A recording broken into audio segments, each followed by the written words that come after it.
नमस्कार. SIR म्हणजे मतदार पुनरीक्षण कार्यक्रम हा सगळ्या देशभर राबवला जातोय. महाराष्ट्रात सध्या सुरू आहे. त्याच्या बाबतीत काही लोकांची मतं चांगली आहेत, काही लोकांची वाईट आहेत. त्याच्या संदर्भात अनेक अडथळे येत आहेत, हेही खरं आहे.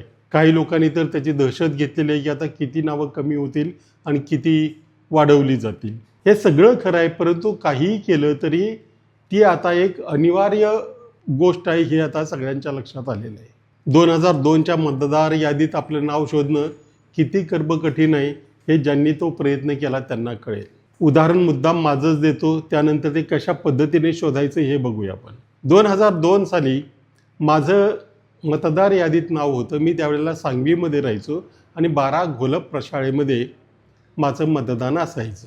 मग त्या अनुषंगाने कदाचित नंतर मतदार संघ बदलला आणि काहीतरी गडबडी झाल्या. कुणी तो सांगवी अगदी बावधनमध्ये नेऊन ठेवली आम्हाला कळलं नाही, परंतु काही केल्या ते नाव सापडलं नाही आणि अखेर माझं नाव सापडलं. बावधनला म्हणजे साधारणपणे सांगवीपासून 8-9 किलोमीटर अंतरावरच्या बूथमध्ये.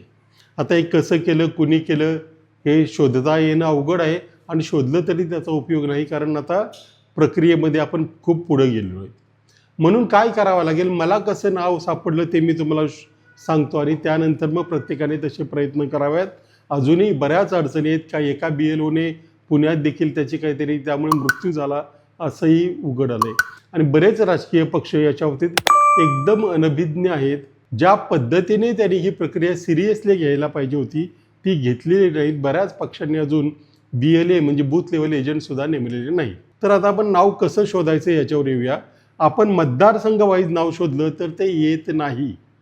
त्यामुळे सुरुवात अशी करा, निवडणूक आयोगाची जी वेबसाईट आहे त्यावर न जाताच थेट तुम्ही CEC म्हणजे सेंट्रल इलेक्शन कमिशनच्या वेबसाईटवर जा. त्याच्यामध्ये निवड करताना आधी महाराष्ट्र निवडा, त्यानंतर फक्त जिल्हा निवडा. बाकी पुढे मतदारसंघ निवडण्याच्या भानगडीमध्ये पडू नये. जिल्हा निवडा आणि फक्त आपलं नाव आणि आडनाव टाका. त्यानंतर कॅप्चा टाकला की तुम्हाला 5-50 नावं येतील.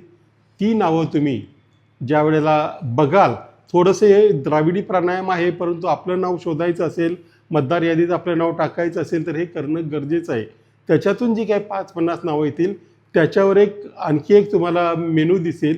तिथं तुमचं मधलं म्हणजे वडिलांचं किंवा पतीचं नाव टाका. तरीही नाही सापडलं तर त्याच्यावर ट्रान्सलेट बटन दिसेल, त्याच्यावर टाका. म्हणजे तुमचं संपूर्ण नाव, तुमच्या नावासारखी नावं असणारी सगळी माणसं दिसतील आणि मग तिथं तुम्हाला तुमची पुढची प्रक्रिया करून नव्या प्रक्रियेमध्ये समाविष्ट होता येईल. आता आणखी एक गोष्ट, आणि हे लोकसभा मतदारसंघ शोधायचे. विधानसभा मतदारसंघ शोधू नका, काही सापडणार नाहीत. ज्यांची नावं गेली त्यांना 5-50 विधानसभा मतदारसंघ शोधले तर सापडेल. हे लोकसभा जिल्हा शोधा. आणि काही मतदारसंघ म्हणजे लोकसभा मतदारसंघ हे 2-2, 3-3 जिल्ह्यामध्ये विभागले गेले आहेत. त्यांना मात्र 2-3 वेळा हा एक्झरसाईज आपला मतदारसंघ, आपला लोकसभा मतदारसंघ किंवा आपला काही भाग इतर जिल्ह्यात गेले असल्यास त्या जिल्ह्यावर जाऊन देखील तयारी करून सगळी यादी शोधावी लागेल. याने फार फरक पडेल असं मला वाटतं, कारण सध्या सगळेजण आपला जो मतदारसंघ आहे त्याच्यामध्ये नावं शोधतायत. तसं न करता संपूर्ण जिल्ह्यामध्ये नावं शोधा. कदाचित तुमचं काम होऊन सुद्धा जाईल. धन्यवाद.